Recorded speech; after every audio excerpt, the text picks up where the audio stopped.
सुनहरा अवसर जो परमेश्वर ने हमें दिया है। हम लोग बहुत खुशकिस्मत हैं कि उसका नाम ले सकते हैं।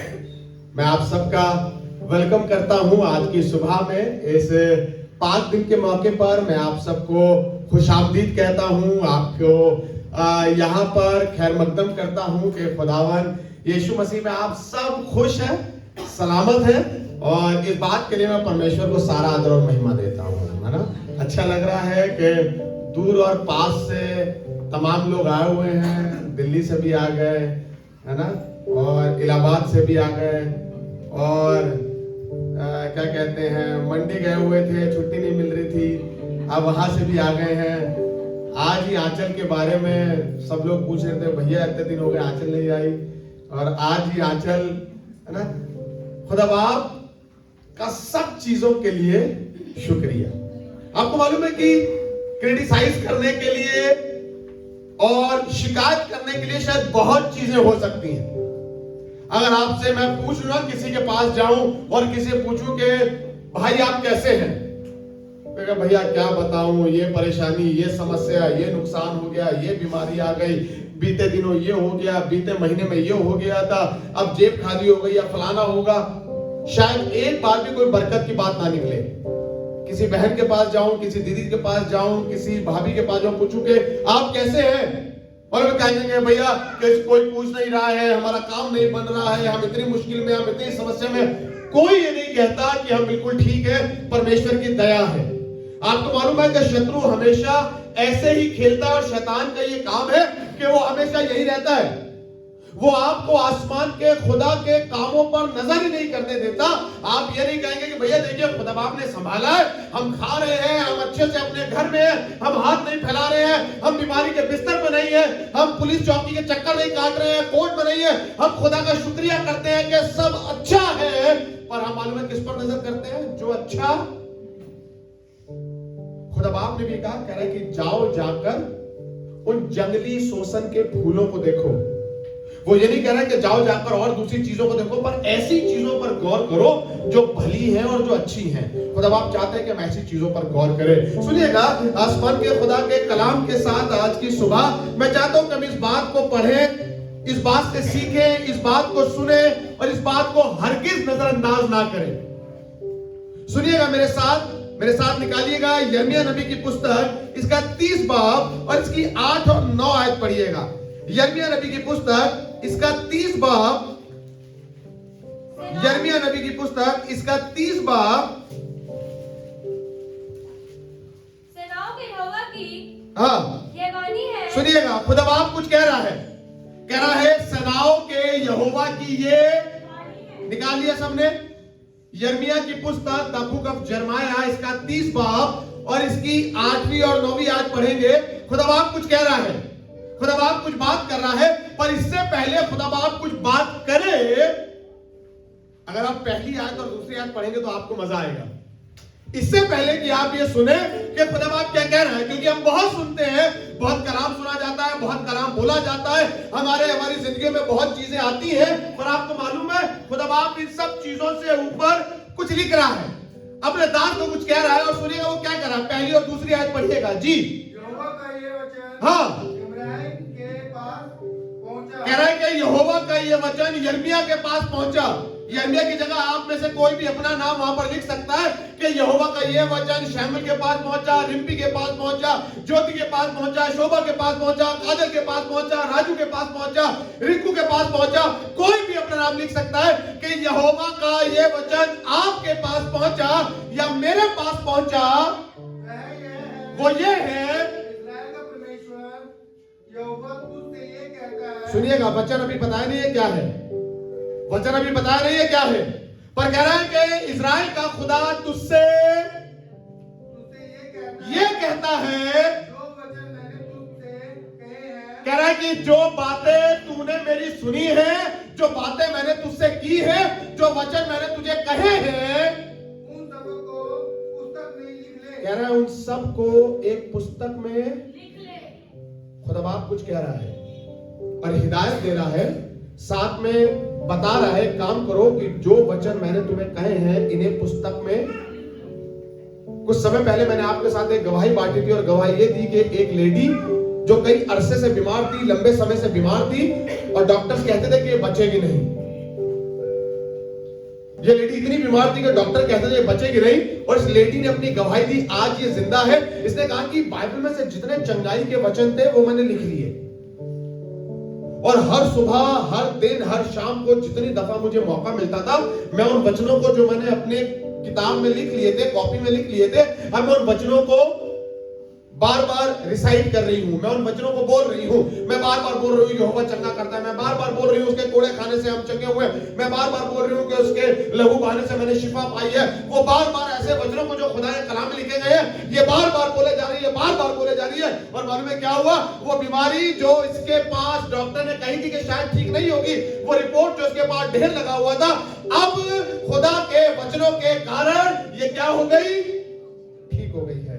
और आज ये परमेश्वर की जिंदा गवाही है। आपको मालूम है कई बार शैतान इस चीज का बहुत फायदा उठाता है, क्योंकि उसे मालूम है इन्हें खुदा का वचन मालूम, इन्होंने सुना तो है, इन्होंने सुना तो है। कई बार कहते हैं नहीं सुना तो है, हमें पता तो है कि हमने वो चीज कहां रखी है, पर हमें याद, भैया है तो घर में, पर हमें याद है तो है तो हमारी बरकत सारी हमारे हाथ में, सारी की सारी बरकत, सारी बालमंदी, सारी तरक्की, सारी शिफा मेरे हाथ में है। सुना होगा आपने, अधिकार तो हमें दिया गया है, पर हमें पता ही नहीं कि हम इस्तेमाल कैसे करें, अधिकार का इस्तेमाल कैसे करें। और अधिकार का इस्तेमाल सिर्फ वो कर सकता है जिसे मालूम हो कि उसके पास अधिकार, जिसके पास अधिकार हो उसे मालूम नहीं कि उसके पास अधिकार है, वो उसका इस्तेमाल कभी। यीशु के पास अधिकार था, स्वर्ग और पृथ्वी का सारा अधिकार यीशु मसीह के पास था, इसीलिए जितनी दफा भी वो रोगियों के ऊपर हाथ रखते थे वो शिफा पाते थे, क्योंकि उन्हें मालूम था कि मुझे ये अधिकार दिया गया है। यही अधिकार उन्होंने हमें दिया है कि तुम भी जाकर बीमारों पे हाथ रखोगे और वो। पर आपको मालूम है कि कमी कहां रही है? कमी आ रही है कि हमें मालूम नहीं है कि ये अधिकार, ये बरकत की बात जो मैंने खुदा के कलाम से सीखी और सुनी और पढ़ी वो ये थी कि कई दफा जो चीजें मेरी भलाई की हैं उन्हें मुझे लिख लेना चाहिए। खुदा बाप मुझसे बात कर रहा है, उसे मैंने आज अपनी एक पुरानी, जिसमें मैं खुदा का कलाम नोट करता हूं, जिसमें मैं अपना मैसेज तैयार करता हूं, ये 9 अक्टूबर का मुझे कुछ मिला। 9 अक्टूबर 2023 सुबह 9:32 एक एक चीज मैंने लिखी है। जब मैंने खुदा बाप की आवाज सुनी, जब मैं किसी चीज को लेकर परेशान था, जब मैं बहुत ज्यादा खराब फील कर रहा था, निराश फील कर रहा था, खुदा बाप ने कलाम से मुझसे बात करी। और ऊपर मैंने बड़ा बड़ा लिखा हुआ है, डोंट रिएक्ट, कि खुदा बाप मुझसे कह रहा है कि रिएक्ट मत करना। कलाम भी आगे लिखा हुआ है, ये हेजकेल की पुस्तक का लिखा हुआ है, निर्गमन की किताब से लिखा हुआ है, इफिसियों की पत्री से पूरा मैसेज इस पर तैयार हो गया है। पर खुदा बाप ने उस सुबह मुझसे कहा कि डोंट रिएक्ट। मैं दुआ कर रहा था, मैं आराधना कर रहा था, और खुदा बाप ने मुझसे कहा कि डोंट। मैंने उसी समय लिख लिया कि खुदा बाप मुझसे कह रहा है, और साथ के साथ वो कलाम भी मैंने लिख लिया कि जहां से खुदा बाप ने मुझसे बात करी। और आपको मालूम है कि वो मेरी इस नोटबुक में मेंशन है, इसलिए जितनी दफा मैं खोलूंगा उतनी दफा मुझे याद आ जाएगा, मुझे पता लग जाएगा कि मेरे पास एक चीज है, इसलिए मैंने उसे लिख लिया है। आज मेरी ये दुआ है, आज मेरी रिक्वेस्ट है आप सबसे कि जब आप खुदा की आवाज सुने उसे लिख लीजिए। जब खुदा बाप आपसे कह रहा है कि मैं तुझे आशीष दूंगा, इसे लिख लीजिए कि खुदा बाप ने कहा है कि वो मुझे आशीष देगा। जब आप निराशा में हो, जब आप कमी में हो, जब आप नुकसान में हो, जब आप बीमारी में हो, तब आप उस नोटबुक को खोलकर आपको याद आ सके कि खुदा बाप ने मुझसे प्रॉमिस किया है कि मैं तुझे आशीष दूंगा। जब लोग कहना कि भैया आपका नुकसान हो गया, अब तो आपके लिए कुछ अच्छा नहीं हो पाएगा, आपका बच्चा एग्जाम नहीं दे पाएगा, इसकी फीस नहीं भरी गई है, ये खराब, वो खराब, ये चीजें खराब हो गई, पर तब आप जैसी वो किताब खोलेंगे, जैसी वो नोटबुक खोलेंगे, उसमें लिखा होगा मैं तुझे आशीष दूंगा। आपको याद आ जाएगा। फिर आपके अंदर जो शोर है, जो नकारात्मक बातें आप सुन रहे हैं, जैसे आप उस बरकत भरी बात को पढ़ेंगे, आपकी सारी निराशा क्या हो जाएगी? खत्म हो जाएगी। अब सुनिएगा, खुदा बाप कह रहा है इन वचनों को जो मैं तुझसे कह रहा हूं लिख ले। वचन सुनिएगा क्या है जी? सेनाओं के यहोवा की ये वाणी है 8वीं आयत से। हाँ, कि उस दिन मैं उसका रखा हुआ जुआ तुम्हारी गर्दन पर से तोड़ दूंगा। कह रहा है कि देखो उस दिन जब तुम मेरी आवाज को सुनोगे तो वो जुआ जो तुम्हारी गर्दन पे रखा हुआ है, तुम गुलामी में हो, तुम परेशानी में हो, अगर तुम बहुत कुछ झेल रहे हो, कह रहा है कि उस दिन जब तुम मेरी आवाज सुनोगे, मैं तुम्हारी गर्दन पर रखा हुआ जुआ तोड़ दूंगा। तुम बहुत बंधुआई में हो, तुम बहुत परेशानी में हो, पर जैसे ही तुम खुदा की आवाज सुनोगे, जैसे ही तुम खुदा के पास आओगे, तुम्हारे पास से तुम्हारी गर्दन पे से वो जुआ तोड़ दिया जाएगा। जुआ मालूम है किसे कहते हैं? बैलों के गर्दन पर लकड़ी का कुछ रखा जाता है जिसपे हल चलाया जाता है। अभी गुड़िया दीदी बताई थी ना कि गांव में बहुत जमीनें हैं, गांव के लोग बहुत से जानते हैं कि जुआ क्या चीज होती है।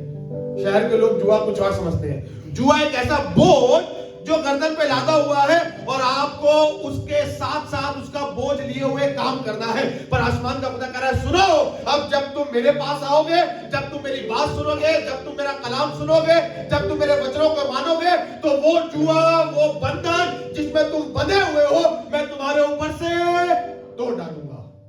आज की सुबह आप आए हैं, आसमान का खुदा कह रहा है, मैं तुम्हारे ऊपर से जुआ तोड़ने के लिए तुम्हें यहां निकाल कर लाया हूं। पर ये जुआ तोड़ा जाएगा जब तुम मेरी मानोगे, जब तुम मेरी सुनोगे। और बात सुनना, ना सिर्फ इसको सुनना, पर इसे अपनी पुस्तक में, कि आसमान का खुदा कह रहा है कि वो मेरा जुआ तोड़ देगा।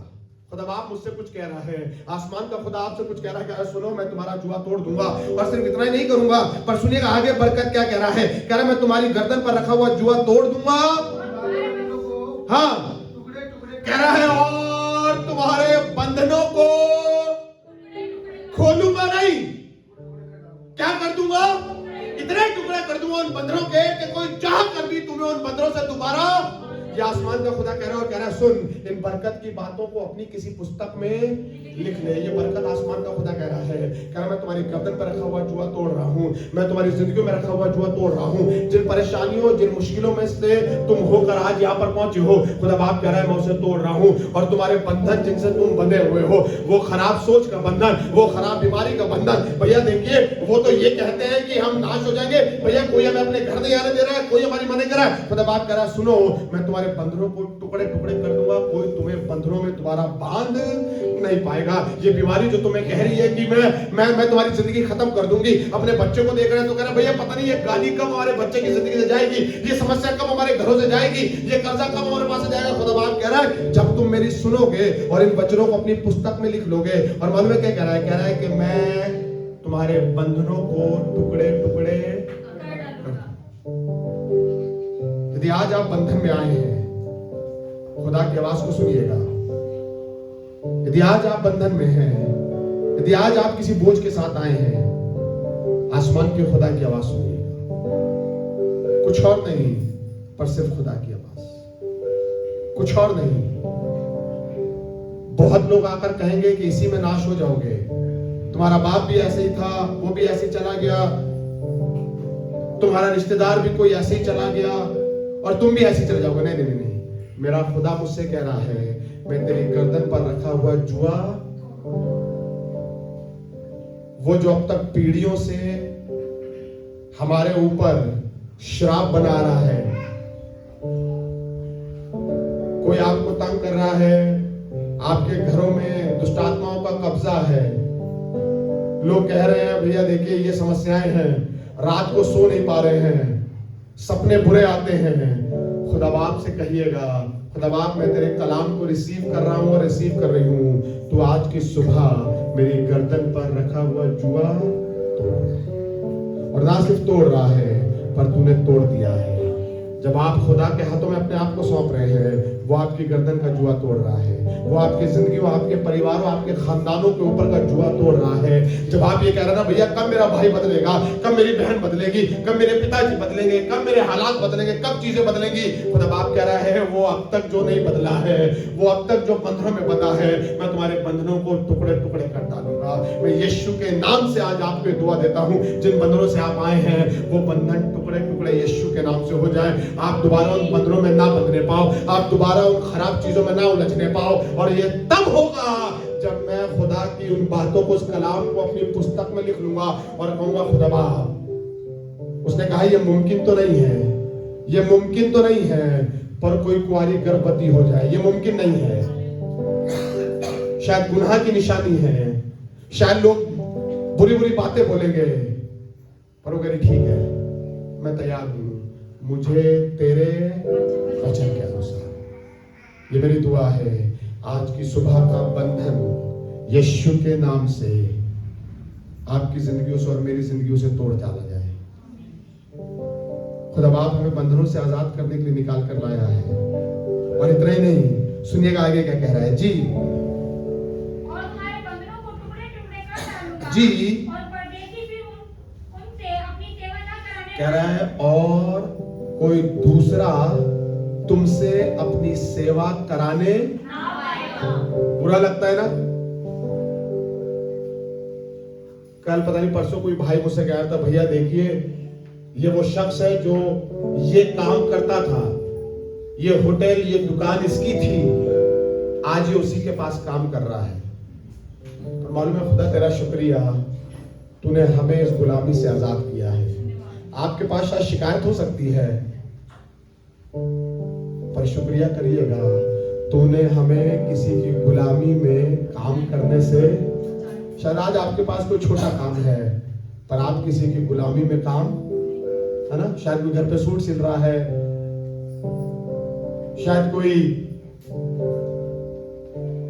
अपना कोई छोटी सी रेडी लगा रहा है, कोई स्टॉल लगा रहा है, कोई बिजली का छोटा सा काम कर रहा है, कोई कारपेंटर का छोटा सा काम कर रहा है।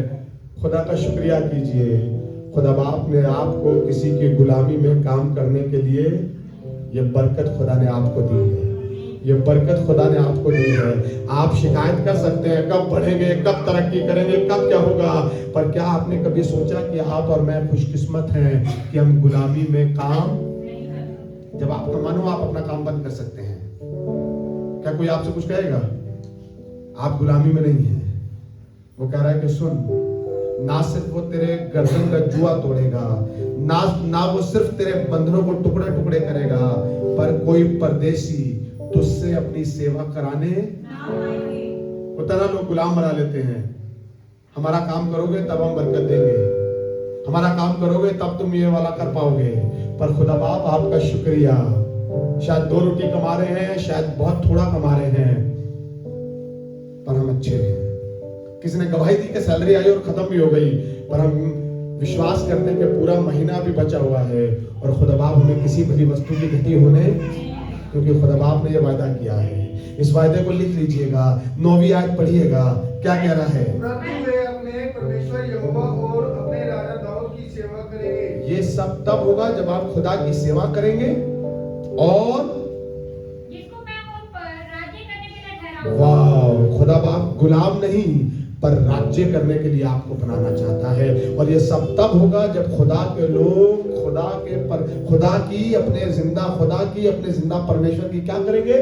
सेवा करेंगे। आसमान के खुदा की सेवा करिए। शायद हो सकता है कि रात का अंधेरा आपको डरा रहा हो, भैया अंधेरा हो गया, अब चर्च कैसे आएंगे, भैया सुबह ऐसा होता है, कोहरा पड़ गया है, बर्फ पड़ गई है, शायद कुछ भी हो सकता है, पर खुदा बाप कह रहा है कि तुम्हारी बरकत इससे जुड़ी हुई है। बड़ा मुश्किल होता है और शत्रु को मालूम है कि ये खुदा के घर जाएंगे और जोरावर होकर आएंगे। शत्रु को मालूम है कि ये खुदा के घर जाएंगे, आराधना करेंगे और आसमान के खुदा की रोशनी से भरकर आ जाएंगे, उसके जलाल से भरकर आ जाएंगे। शत्रु को मालूम है ये खुदा के घर जाएंगे, कलाम सुनेंगे और जहमत होकर आ जाएंगे। इसलिए वो क्या करता है? वो हमें खुदा के घर आने,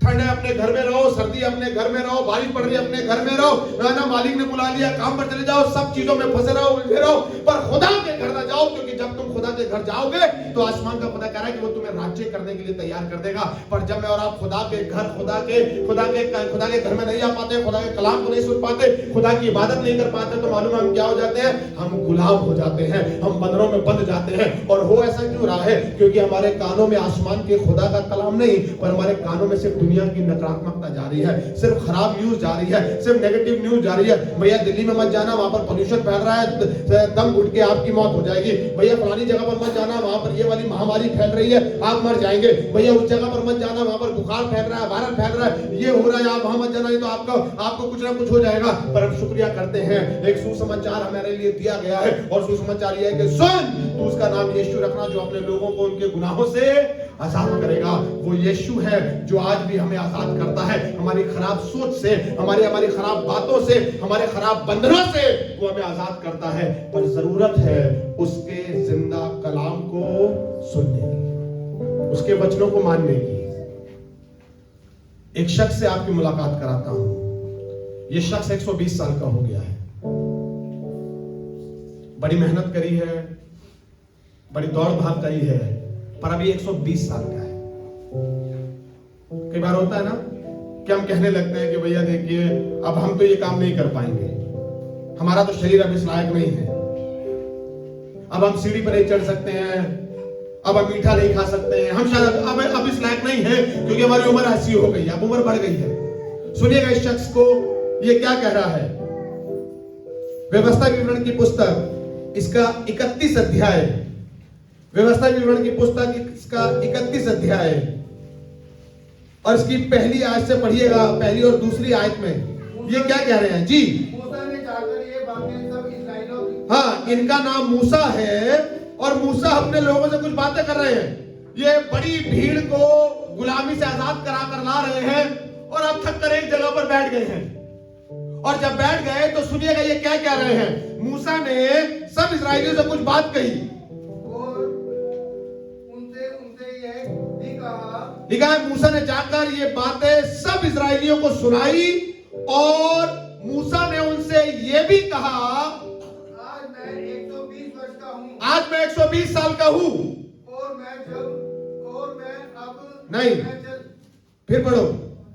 और अब मैं चल फिर नहीं सकता, कह रहा है और अब मैं चल फिर, नहीं सकता, मैं 120 साल का हूं, लोगों से बातें कर रहा है, कह रहा है और अब मैं चल फिर नहीं सकता। पर सुनिएगा तीसरी आयत पढ़िएगा।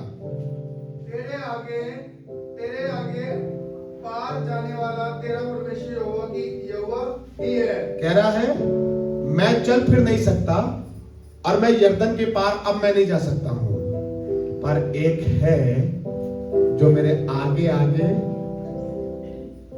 अब मैं इस लायक नहीं हूं कि कुछ कर पाऊं, अब मैं इस लायक नहीं हूं कि मैं अपने बच्चों को पाल पाऊं, अब मैं इस लायक नहीं हूं कि अपना घर बना पाऊं, अब मैं इस लायक नहीं हूं कि अपने बच्चे की शादी कर पाऊं, अब मैं इस लायक नहीं हूं कि कोई मेहनत कर पाऊं, पर खुदा बाप मुझे मालूम है कि मेरा खुदा जिसकी मैं इबादत करता हूं वो इस लायक है कि वो मेरे आगे आगे पार जाने के लिए खड़ा है। सुनिएगा तीसरी बात क्या कह रहा है। कह रहा है तेरे आगे पार जाने वाला तेरा परमेश्वर यहोवा ही है, वह उन जातियों को तेरे सामने से नष्ट करेगा। कह रहा है शायद तू नहीं कर सकता, शायद अब तेरे हालात ऐसे नहीं है, शायद अब तेरी उम्र ऐसी नहीं है, पर अभी एक है, गीत गा रहे थे ना, हालात बदल जाते हैं। जेब कह रही है कि हालात कभी नहीं बदलेंगे, सोच कह रही है कि हालात कभी नहीं बदलेंगे, लोग भी आकर कह रहे हैं हालात कभी नहीं बदलेंगे, पर मालूम है आसमान का खुदा कुछ कह रहा है सुन तू मेरा है और कोई तुझे नष्ट करने ना पाएगा। कह रहा मैं तेरे आगे आगे जाकर उन सब जातियों को नष्ट कर डालूंगा, शत्रु को तुझ तक पहुंचने नहीं दूंगा। शायद तू अब चल नहीं सकता है, शायद अब तू इस लायक नहीं है कि शायद अब तू दौड़ भाग कर सके, पर उसके बावजूद भी मैं यहोवा यीरे हूं जो तुम्हारे लिए इंतजाम करूंगा, मैं यहोवा राफा हूं जो तुम्हें शिफा दूंगा, मैं यहोवा हूं जो तुम्हारे संग रहूंगा, मैं यहोवा हूं, मैं जो हूं सो हूं और कोई तुझ पर गाली बाने ना पाएगा। तू कमजोर भी हो जाए तो भी तू हारने ना पाएगा, मैं यहोवा हूं। और मूसा तो ये कह रहा है, शायद हम में से बहुत से लोग आज ये कह रहे होंगे भैया शायद अब हम इस लायक नहीं है, भैया हम तो चाह रहे हैं कि मैंने बहुत माँ बापों के मुंह से सुना भैया हम चाह रहे हैं हम जीते जी कुछ ऐसा कर जाए। बीते दिनों एक परिवार में गए जहां पर हादसा हो गया, एक पिता की मृत्यु हो गई, छोटे छोटे बच्चे हैं, बहुत चीजें हैं करने के लिए, बहुत चीजें हैं, बच्चे छोटे हैं, पढ़ नहीं पा रहे हैं, घर चलाना बड़ा मुश्किल।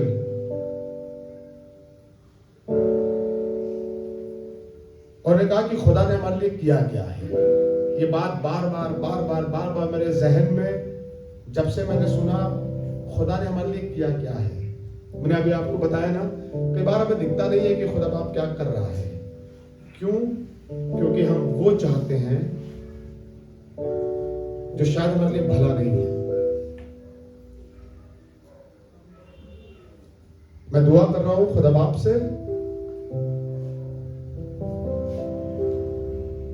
मेरा बच्चा किसी घटी में ना रहे, करते ना माँ बाप दुआ करता है मेरा बच्चा किसी घटी में ना रहे। और मैं खुदा का शुक्रिया अदा करता हूँ कि मैंने आज तक ये दुआ नहीं करी मेरे बच्चे को कोई घटी ना हो। मैं चाहता हूँ कि इनके पास ये एक्सपीरियंस हो। कई बार हम अपनी बरकतों को खुद ही खत्म कर देते हैं, करते ना। बच्चे को हम गिरने नहीं देते हैं, बच्चे को हम चोट नहीं आने देते हैं। हाय कुछ हो गया तो अभी आप हैं, जब आप नहीं होंगे तब कौन देखेगा? उन्हें होने दीजिए, उन्हें तैयार होने दीजिए। जब बच्चा कहता ना कि मैं ये चीज नहीं खाता हूं, तो मम्मी भाग कर जाती है, वो चीज बनाकर लाती है जो बच्चे को पसंद हो। क्यों? क्योंकि वो ये वाली चीज हमारे घर में अलग है। जब कहता ना मैं ये नहीं खाता हूं, तो या तो उसे वही चीज खिलाई जाती है, नहीं तो कहा जाता है कि मत खाओ। एक बार नहीं खाया, कुछ नहीं मिला, घर में साग बना, एमी ने कहा मैं तो साग नहीं खाता हूं। मम्मी ने कहा ठीक है, कुछ और है भी नहीं। एक बार एमी ने नहीं खाना खाया, दोबारा साग बना। आपको पता है, दादी को पता है मैं साग नहीं खाता हूं, बस मैं एक ही रोटी खाऊंगा। वो एक रोटी छू छा के जैसे भी साग से, अभी कुछ दिन पहले फिर साग बन गया। फिर जितनी रोटी आमी खाता है, आमी ने पूरी 3 रोटी अपनी खाई। कई बार हम अपने बच्चे को उस परीक्षा में पढ़ने ही नहीं देते हैं। परीक्षा का मतलब मालूम है आपको? बिना परीक्षा के कुछ हासिल, और हम अपने आप को परीक्षा में नहीं पढ़ने देते। नहीं खुदा बाप इस परीक्षा से हमें बचा ले, नहीं खुदा बाप इस परीक्षा से हमें बचा ले। खुदा बाप चाहते हैं कि हम एक्सपीरियंस करें, खुदा बाप चाहते हैं कि हम उसे एक्सपीरियंस करें, ताकि हम जान सके कि खुदा बाप आप कितने अच्छे हैं कि आप मेरी सुधि लेते हैं। एक बच्चा अपने माँ बाप के पास आया और अपने माँ बाप से शिकायत करने लगा, पापा मुझे जगह नहीं मिलती है वैन में, पापा मुझे जगह नहीं मिलती है वैन में। मैंने कहा वैन तो खाली होती है। मेरा बच्चा नहीं, कोई और बच्चा था। तो बोला काहे के लिए जगह नहीं मिलती है? कह रहा मैं लेट नहीं पाता हूं वैन में। मम्मी पापा चले गए स्कूल लड़ने के लिए, हमारे बच्चों को जगह नहीं मिलती है, हमारे बच्चों को जगह नहीं मिलती है। तो बच्चे से पूछा जाए काहे के लिए जगह नहीं मिलती है? कह रहा मुझे मैं लेट नहीं पाता हूं वैन में। स्कूल वैन की बात हो रही है। आप भेजते हैं अपने बच्चों को वैन में लेटने के लिए? 3 साल तो मेरा एमी खड़ा होके गया, खड़ा होके आया वैन में। बैठ ही नहीं पाता, जगह ही नहीं होती थी, पर वैन में जा रहा है, आ रहा है। अब उस वैन में खड़े होने का फायदा तरह मिला कि आदमी को हमें बिठाना पड़ता है, आदमी बैठते भी। कई दफा हम बेकार चीजों के लिए चिंता करते हैं। उसने कहा तू बहुत सी बातों की चिंता करती है। ठीक है कि तुम्हारे घर में यीशु मसीह आए हैं, बहुत अच्छी बात है। बहुत अच्छी बात है कि तुम उसके लिए कुछ खाने को बनाने के लिए चिंतित हो। बहुत अच्छी बात है कि तुम दौड़ भाग कर रही हो, पर ये दिखाओ नहीं कि मैं तो सब कर रही हूं और वो जाकर बैठी हुई है। समटाइम्स हम बहुत ये करते हैं। क्यों? क्योंकि हम अपनी बरकत की बातों को लिखते नहीं है, पर खराब बातों को हम यहां छाप लेते हैं। हमारे दिल में वो इस कदर लिख ली जाती है, उसने हमें खाने को नहीं दिया, उसने हमें इज्जत नहीं दी, उसने हमें बैठने को कुर्सी नहीं दी। किसी ने आपके लिए अपना सब कुछ अच्छा किया और एक कमी रह गई, हमें वो अच्छाई नहीं दिखती, पर वो एक कमी पूरी जिंदगी भर। पर आपको मैं एनकरेज करना चाहता हूं आज की सुबह, शायद मूसा की मानिंद हम इस लायक नहीं है कि हम पार जा सकें, पर एक है, एक सेनाओं का यहोवा है जो तेरे आगे आगे जाकर, वो तेरा परमेश्वर यहोवा है, उन जातियों को जो तेरे सामने है और तुझ पर राज्य करना चाहती है, वो उन्हें नष्ट कर देगा। यहोवा के वचन के अनुसार ये सब होगा, यहोवा के वचन के अनुसार ये सब होगा। और यदि यहोवा का वचन आप नहीं सुन रहे हैं, नहीं मान रहे हैं, तो बरकतें भूल जाइए, बरकतें भूल जाइए। सुनिएगा, जल्दी से आगे पढ़ेंगे। 6ठी आयत और 8वीं आयत पढ़िएगा। यहाँ पर क्या लिखा है? हाँ, कह रहा है तू हियाव बांध और दृढ़ हो जा, उनसे मत डर, भयभीत ना हो, क्योंकि तेरे संग चलने वाला तेरा परमेश्वर यहोवा है, वो तुझे धोखा ना देगा और ना तुझे, कह रहे तू ना डर ना घबरा, पर हियाव बांध। आसमान के खुदा ने तुझसे कुछ कहा था भर वो तुझसे कहता रहेगा कि मैं तेरे संग रहूंगा, मैं तुझे धोखा न दूंगा, मैं तुझे छोड़ूंगा नहीं, और ना सिर्फ तुझे पर तेरी पीढ़ियों तक मैं तेरे साथ बना रहूंगा, तेरे वंश तक मैं तेरे साथ बना रहूंगा, तेरी औलाद तक, तेरी औलाद की औलाद तक मैं तेरे साथ बना रहूंगा। शायद तू इस लायक नहीं है, खुदा बाप मैं इस लायक नहीं हूं कि मैं अपने बच्चे की हिफाजत करूं, पर मेरा खुदा इस लायक है कि वो मेरे बच्चे की हिफाजत करता है। शायद मेरी आंखें इस लायक नहीं है कि अपने बच्चे के स्कूल तक जाए और देखे कि ये सही सलामत जा रहा है, कि सही सलामत आ रहा है, पर यहोवा की आंखें हर वक्त मेरी औलाद पर लगी रहती है, उसका हाथ हर वक्त मेरी औलाद को थामने के लिए खड़ा रहता है, क्योंकि यहोवा ये कह रहा है मैं वो खुदा हूं जो ना तो तुझे कभी धोखा देगा और ना कभी तुझे छोड़ेगा। फिर 8वीं आयत पढ़िएगा, फिर दोबारा खुदा कह रहा है सुन यहोशू तू भी मत घबराना, और तेरे आगे आगे चलने वाला यहोवा है, वो तेरे संग रहेगा, ना तो तुझे धोखा देगा और ना तुझे, कह रहा है इस बात का ख्याल रखना, तेरे आगे आगे चलने वाला कोई इंसान नहीं है, पर तेरे आगे आगे चलने वाला तेरा परमेश्वर है। खुदा के लोगों, मुझे नहीं मालूम आप किन लोगों पर भरोसा करके चल रहे हो। पापा होते तो आज ये हो जाता, मम्मी होती तो आज ये हो जाता, मेरे पास औलाद होती तो मैं बताता कैसे पालते हैं, मेरे पास बिजनेस होता मैं बताता कैसे चलाते हैं, मेरे पास पैसा होता मैं बताता घर कैसे बनाते हैं। नहीं नहीं नहीं नहीं, आपके पास शायद अब है नहीं, पर एक है जो आपको दिखाई नहीं दे रहा है, एक वो चीज जिसे आप देखना चाह रहे हैं, एक वो जो आपके आगे है पर आप उसे देख। हम चाह रहे काश हमारे आगे आगे यार हमारे बाप दादा इतने अमीर होते कि कुछ छोड़कर चले जाते।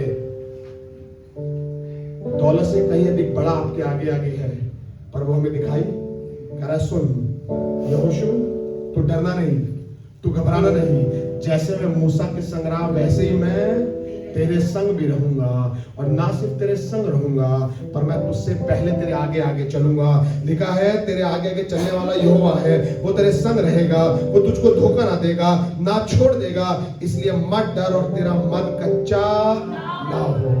खुदा के लोगों, आज की सुबह आप खुदा के घर में हैं, खुदा बाप आपकी गर्दनों पे से जुआ तोड़ रहा है, खुदा बाप आपके बंधनों को टुकड़े टुकड़े कर रहा है, और मालूम है क्या कह रहा है सुनो परमेश्वर के वचन को अपने हृदय में रख लो, परमेश्वर के वचन को अपनी पुस्तकों में लिख लो, अपनी किताबों में अपने डायरीज में नोट कर लो कि एक परमेश्वर है जो मेरे संग रहने वाला है, ये मेरे आगे आगे चलने वाला है। कह रहा है मैं तुझे धोखा ना दूंगा, मैं तेरे संग रहूंगा, तू डरना मत, तू घबराना मत, तू ये मत सोचना कि हाय खुदा बाप अब क्या होगा, अब कैसे होगा, नहीं नहीं नहीं, मैं यहोवा हूं। मूसा तू अब लड़ने के लायक नहीं है, पर मैं तेरे आगे जातियों को नष्ट कर डालूंगा, तू शायद नहीं कर सकता है पर अब यहोवा करेगा।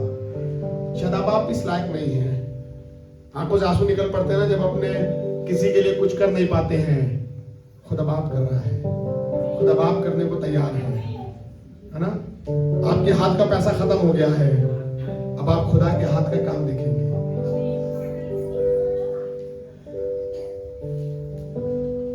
आपका जूता टूट गया है, पर आप देखेंगे कि आपके पांव में पत्थर से ठेस भी नहीं लग रही है। पैर में जूता नहीं है पर फिर भी पांव में पत्थर से ठेस, क्योंकि अब खुदा बाप ने मेरे पांव को उठा लिया है।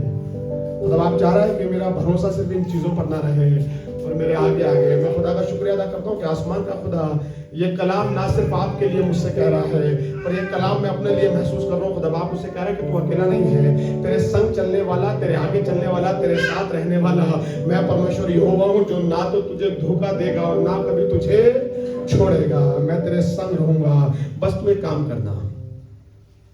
ये काम बड़ा मुश्किल है, मालूम है काम क्या है?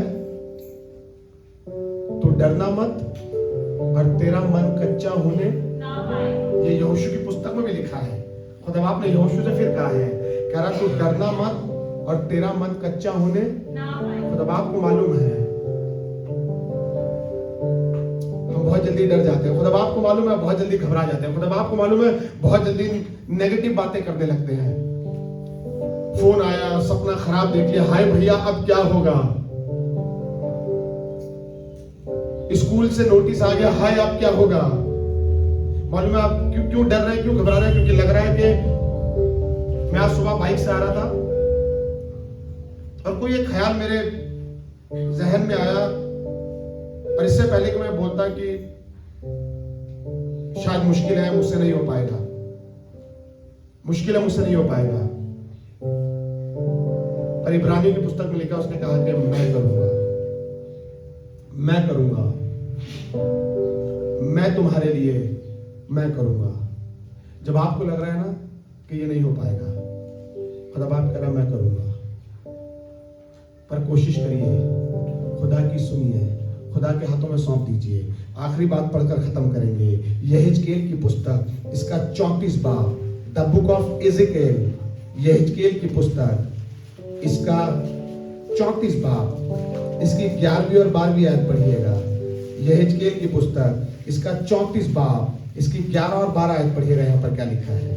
क्योंकि जी, परमेश्वर यहोवा यूं कहता है, कह रहा है क्योंकि परमेश्वर यहोवा यूं कहता है, देखो मैं आप ही अपनी भेड़ बकरियों की सुधि लूंगा और उन्हें ढूंढूंगा। कह रहा है देखो मैं आप ही अपनी भेड़ बकरियों की सुधि लूंगा। खुदा बाप कुछ कह रहा है, वो आपकी सुधि लेने के लिए तैयार है।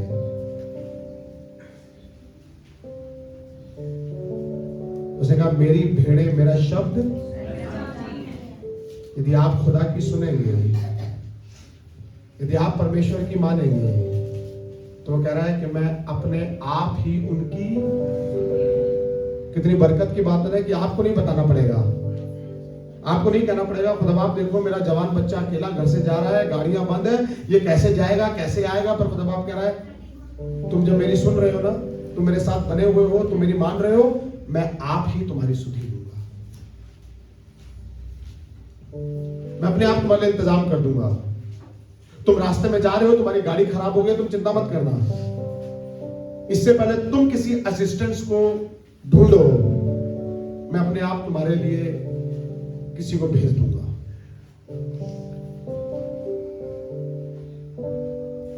दो 2010 में मैं चंडीगढ़ में रहता था, एक यूथ सेमिनार से देहरादून से वापस आ रहे थे, बहुत थके हुए थे, और संडे शाम को चंडीगढ़ में हमारा अपना चर्च था, शाम को इबादत करनी थी। मेरी बहन और मेरा बड़ा बेटा ये ट्रेन से जा रहे थे, मैं और मेरी वाइफ हम अंबाला पहुंचकर सामान लेकर हम बाइक से जा रहे थे। टोल प्लाजा के बाद मुझे झपकी आई, हमारा एक्सीडेंट हुआ और हम रोड से करीब करीब 8-10 फुट नीचे किसी गहरी जगह पर जाकर गिर गए। काफी चोट लगी, मेरी वाइफ की गर्दन में मुझे काफी चोट लगी, पूरा रोड खाली था। कोई 2 लोग आए जिन्होंने फटाफट हमें निकाला और मुझे खून बह रहा था, मेरी वाइफ रो रही थी। मैंने दोबारा सूटकेस अपनी बाइक पर रखा, बाइक स्टार्ट करी और देखा कि हमारे आसपास कोई है ही नहीं, एक शख्स नहीं था कोई वहां पर, एक भी। वही बाइक जिससे एक्सीडेंट हुआ, वही शरीर जिससे खून बह रहा था, वही आंखें जिनसे आंसू निकल रहा था, वही दर्द। हम बाइक से उसी बाइक को चलाकर चंडीगढ़ पहुंचे शाम की इबादत में, हमारे घर पर ही चर्च होता था। उसके बाद हम एम्बुलेंस घर आई, उसके बाद हम हॉस्पिटल गए, तब बाद में ट्रीटमेंट हुआ है। ना वाइफ को कोई गहरी चोट, ना मुझे, हम किसी बीमारी के बिस्तर पर नहीं थे। सिर्फ बताना ही चाह रहा हूं, जब खुदा बाप आपके साथ है, कई बार आपको लगता है ना खुदा बाप तो जब झपकी लग गई तो खुदा बाप गिरने से बचा सकता था। अगर मैं ना गिरता तो मुझे पता ही नहीं चलता कि खुदा बाप ने मुझे बचाया है। अगर मैं चलता रहता तो मुझे कहता कि ये तो मैं ही अपने तरीके से बाइक चलाकर लाया हूं। और सिर्फ बताने चाह रहा हूं कि जिस खाली रोड पर, हाईवे पर कोई नहीं था, पता नहीं कहां से 2 लोग आए और उन्होंने हमें उठाकर साथ के साथ हम गिरे और कोई उठाने के लिए भी आ गया। क्योंकि आसमान का खुदा तुम्हारे लिए अपने फरिश्तों को हुक्म देगा और वो आकर तुम्हें हाथों हाथ, ये मेरी दुआ है खुदा के लोगों, उस खुदा को काम करने दीजिए। वो आगे आगे चलने वाला परमेश्वर है, वो संग रहने वाला परमेश्वर है। उसने कहा क्योंकि परमेश्वर यहोवा यूं कहता है, देखो मैं आप ही अपनी भेड़ बकरियों की सुधि, आपको कहना नहीं पड़ेगा, आपको बताना नहीं पड़ेगा, खुदा बाप मैं दुखी हूं, खुदा बाप मैं बीमार हूं। नहीं नहीं नहीं नहीं। क्या आपको लगता है 37 साल के रोगी ने यीशु मसीह को पुकारा? कहीं पढ़ा आपने 38 साल का रोगी दुआ कर रहा है कि यीशु मसीह प्लीज मुझ पर दया करो, यीशु मसीह प्लीज मुझे चंगा करो? किसी ने नहीं पुकारा, पर यीशु मसीह खुद चले गए और कहा कि अपनी खाट उठाओ और आप भूल सकते हैं, वो ना तो छोड़ने वाला, ना धोखा देने वाला और ना भूलने वाला परमेश्वर है। आप जब कई बार इबादत में नहीं भी पहुंच पाते ना, तब भी वो आपका ख्याल रखता है, तब भी वो आपकी सुधि लेता है। और सुनिएगा, आगे पढ़कर खत्म करेंगे जी। 12वीं आयत, जैसे चरवाहा अपनी भेड़ बकरियों में से भटकी हुई को फिर से अपने झुंड में बटोरता है, वैसे ही मैं भी अपनी भेड़ बकरियों को बटोरूंगा जी। मैं उन सब स्थानों से निकाल ले आऊंगा जहां जहां वे बादल और घोर अंधकार के दिन तितर-बितर हो गई हो। आमीन।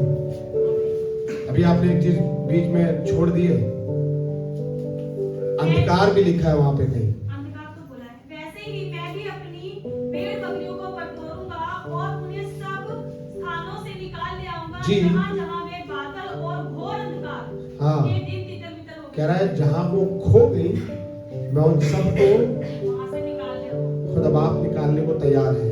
समझ में आया किसी को? खुदा बाप निकाल रहा है और कह रहा है फिर दोबारा वही, मैं तुम्हारी गर्दन पर रखा हुआ जुआ तोड़ दूंगा। तुम जो तितर बितर हो गए हो, तुम जो भटक गए हो, तुम जो खो गए हो, खुदा की आवाज सुनो, खुदा की आवाज सुनो, खुदा के पास लौट आओ। वो फिर बनाने को है, वो फिर तैयार करने को है। मैं आपके लिए दुआ करने जा रहा हूं।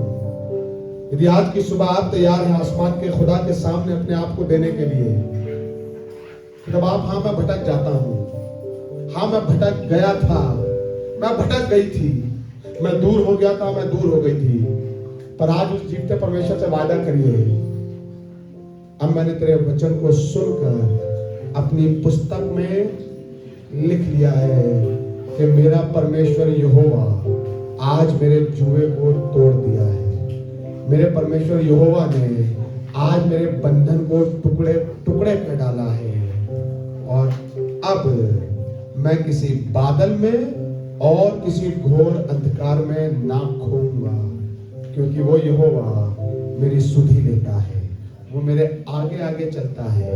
कह रहा है हियाव भान, भयभीत ना हो, तेरा मन कच्चा ना हो, तेरा परमेश्वर यहोवा तेरे साथ है। थैंक यू जीसस, धन्यवाद यीशु। महिमान्वित परमेश्वर आपका धन्यवाद करते हैं। राजाओं के राजा आपके नाम को धन्य कहते हैं। अनुग्रहकारी और जीवित परमेश्वर, दया कर, दया कर। यदि आज की सुबह आसमान के खुदा से ये प्रॉमिस करना चाहते हैं, वायदा करना चाहते हैं, खुदा बाप मैं हरगिज तुझे ना छोड़ूंगा, मैं हरगिज तुझे ना त्यागूंगा। आपसे कहना चाहता हूं खुदा बाप आपसे प्यार करता है। जब आपको लग रहा है कि सबने आपको छोड़ दिया, खुदा बाप कह रहा है मैं तुझे कभी ना छोड़ूंगा।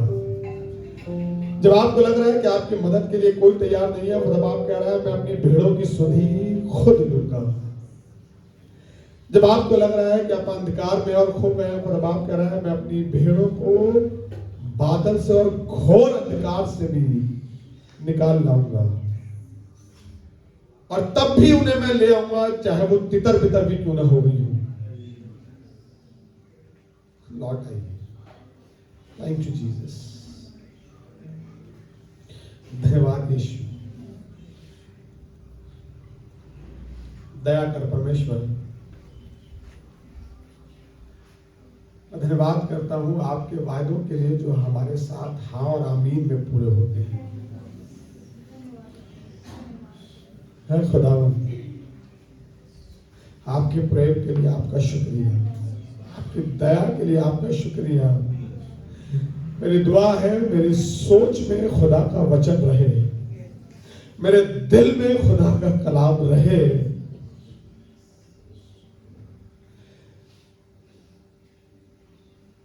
ताकि मैं दुश्मन को देखकर, परेशानी को देखकर, हालातों को देखकर हार ना जाऊं। मुझे याद रहे मेरा परमेश्वर यहोवा मुझसे यूं कहता है, सुन मूसा सुन, यहोशू सुन, नोनी सुन, जैसे मैं मूसा के साथ रहा वैसे मैं यहोशू के साथ हूं, और जैसे यहोशू के साथ रहा वैसे मैं तेरे साथ भी रहूंगा। तू भयभीत न होना, तेरा मन कच्चा ना होने पाए। लोग क्या कह रहे हैं इन बातों की चिंता मत करना, पर सिर्फ वो याद रखना जो खुदा तुझसे कह रहा है। और खुदा बाप तुझसे कह रहा है, खुदा बाप आज की सुबह आपसे कह रहा है, मैं तुझे कभी ना छोड़ूंगा, मैं तुझे कभी धोखा भी ना दूंगा, मैं तेरे संग रहूंगा। खुदा बाप तेरा शुक्रिया, खुदा बाप शुक्रिया, धन्यवाद यीशु, धन्यवाद यीशु। मैं विश्वास करता हूं और अपनी बंद आंखों से मैं खुदा की इस बरकत को देख रहा हूं। खुदा बाप हम में से बहुतों को उठाने जा रहा है। जितनों ने अपने आप को खुदा के हाथों में सुपुर्द कर दिया, खुदा बाप उन सबको उठाने जा रहा है, बढ़ाने जा रहा है। यीशु के नाम से जुआ तोड़ दिया गया है, यीशु के नाम से बंधन टुकड़े टुकड़े कर दिए गए हैं। वो जो बादलों में खो गए, जो घोर अंधकार में हो गए, यीशु के नाम से वो फिर निकाल लिए गए हैं। वो जो तितर बितर हो रहे हैं, यीशु के नाम से वो फिर इकट्ठा किए जाएंगे। यीशु के नाम से, यीशु के नाम से, यीशु के नाम से। यीशु मसीह आपसे प्यार करता है, चाहे आप कितनी भी गंदगी में क्यों ना हो, चाहे आपने कितने भी गुनाह क्यों ना किए हो, चाहे आप कितना भी बुरे क्यों ना हो गए हो, यीशु मसीह मुझसे और आपसे प्यार करता है। धन्यवाद यीशु आपके प्रेम के लिए। खुदा बाप की हुजूरी हमारे बीच में है। यदि आप बीमार हैं, सिर्फ अपने ऊपर हाथ रखिएगा, वो शिफा उड़ेल रहा है। धन्यवाद यीशु। यदि आप चाहते हैं कि आपके लिए दुआ की जाए, आगे निकल कर आइए। खुदा आपको शिफा दे रहा है। Thank you Jesus. धन्यवाद यीशु, धन्यवाद यीशु। राजाओं के राजा शुक्रिया, शुक्रिया। Thank you Jesus. धन्यवाद यीशु। छू खुदावन इन लोगों को शिफा दे, शिफा दे परमेश्वर। इनके टूटे मनों को फिर से ठीक कर, इनकी कमजोरियों में आपकी सामर्थ सिद्ध हो जाए, इनकी कमी में या आपकी बहुतायत को देखने पाए। धन्यवाद यीशु, आपके करीब आते हैं। हमसे बात करने के लिए आपका शुक्रिया। सारा आदर, सारी महिमा आपको देते हैं। आमीन।